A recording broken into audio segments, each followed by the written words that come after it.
মামলার ফার্স্ট দিনেই একে ক্রস ফায়ার করে দেওয়া উচিত।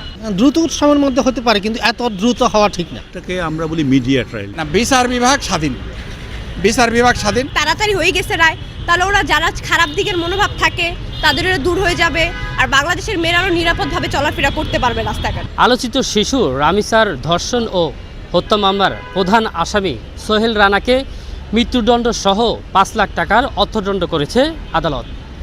পাশাপাশি সোহেলের সহযোগী তার স্ত্রী স্বপ্না আক্তারকে মৃত্যুদণ্ড সহ ২ লাখ টাকা অর্থদণ্ড করেছে বিজ্ঞ আদালত। বহুল এই আলোচিত রায় নিয়ে সাধারণ মানুষের প্রতিক্রিয়া কি, চলুন জেনে আসি। না, আমার প্রতিক্রিয়া যতটুকু সেটা হচ্ছে আইনের প্রতি কিছুটা অশ্রদ্ধা চলে আসে।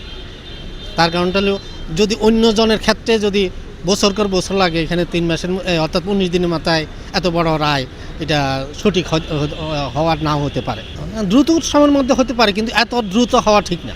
মামলার ফার্স্ট দিনেই একে ক্রস ফায়ার করে দেওয়া উচিত, মানে একজন হিউম্যান বিং হিসেবে এটা আমার কাছে মনে হয়েছে।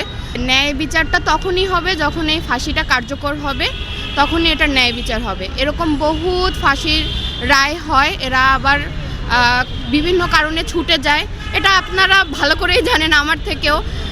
আমি সেই তুলনায় এখনও আমার বয়স অনেক কম, বাট আমি যা দেখে আসতেছি আমি সেই প্রেক্ষাপটে বলতেছি। বাংলাদেশের অসংখ্য অজস্র হত্যা মামলার, খুনি মামলার আসামি আছে, যারা জামিন নিয়ে প্রকাশ্য দিবালোকে ঘুরে বেড়াইতেছে, রাজনীতি করতেছে, তাদের বিচার হচ্ছে না। বিচার প্রতিষ্ঠা করতে হইলে সমস্ত অপরাধীদের ক্ষেত্রে বিচার প্রতিষ্ঠা করতে হবে।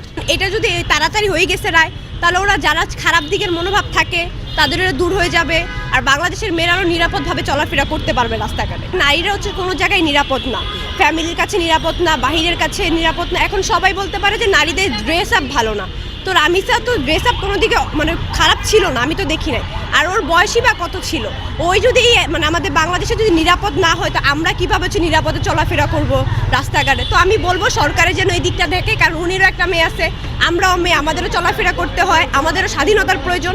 তো বলবো সরকার যেন এই দৃষ্টিটা ভালো করে দেখে এই দিকটা। না, বিচার বিভাগ স্বাধীন, বিচার বিভাগ স্বাধীন। এই রায়টি দ্রুত কার্যকর না হলে যত বিলম্ব হবে মানুষ তত ভুলে যায়, এবং অপরাধীরা অপরাধ করতে স্বস্তি বোধ করে। এতে করে অপরাধীরা আতঙ্কিত হবে এবং অপরাধ করতে তারা সাহস পাবে না, এবং সমাজ একটু হলেও স্বস্তির নিঃশ্বাস ফেলবে। এত দ্রুত একটা চাঞ্চল্যকর মামলা এভাবে নিষ্পত্তি করাটা আমার মনে হয় একটু সময় নিয়ে বা ধীরে 3 ভাগে সাক্ষীটা নিলে মামলাটা সঠিকভাবে হতো আর কি। এটাকে আমরা বলি মিডিয়া ট্রায়াল। মিডিয়া চাচ্ছে দ্রুত, জনগণ চাচ্ছে দ্রুত, আমরাও সেইভাবে সাক্ষীর একটা রায় দিয়ে দিলাম। এখন উচ্চ আদালতে কতটুকু এই মামলা কার্যকর হবে, কতটুকু ফাঁসি রায়টুকু কতটুকু কার্যকর হবে, সেটা দেখার বিষয়।